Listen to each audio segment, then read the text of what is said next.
how do I run a one-on-one with a low performer? Like a leader, not a manager. Well, number one is I want to start with curiosity, not conclusions. Because I know that a lot of times low performance comes from unmet needs. Meaning that there's something going on below the surface, right? I think about the iceberg, right? You see the little tip here, and then underneath there's a lot more going on. Maybe there's, an issue, a conflict internally. Maybe it's, the organization or me as a leader is not giving them what they need. Well, let's hear them out. So I'm going to ask a few different questions. Tone is dropped, not accusatory, but more like, what's been harder than expected recently? Or what's going on outside of work that might be affecting this, right? Leaning in with care.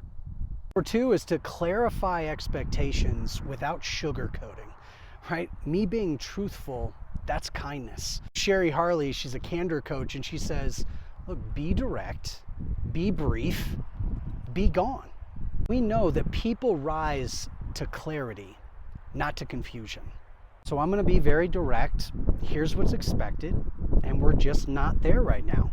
Now, I want to support you, but we have to talk openly. I think about objection handling and getting to the real reason, the real objection. And we'd ask something like, look, I know you see the value. I know you want to be here. So what is it? A lot of times we can just come right out and ask, and just being open and honest, having a tone that's genuine, caring about the person, and they're going to open up.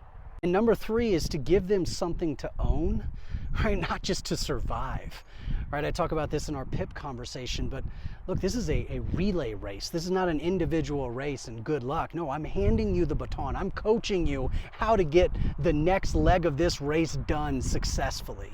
And we're doing this whole thing together. So we're creating maybe 15, 30-day checkpoints, and what do the mile markers look like, and what does support look like? What does the communication channel look like? All of that is clarified in this one conversation. And you're making a very clear commitment. Look, I'm going to coach. All I'm asking you is to commit with your full effort. I love the thought of a comeback story, right? A manager is thinking about the failure, but a leader is writing that comeback story with that individual.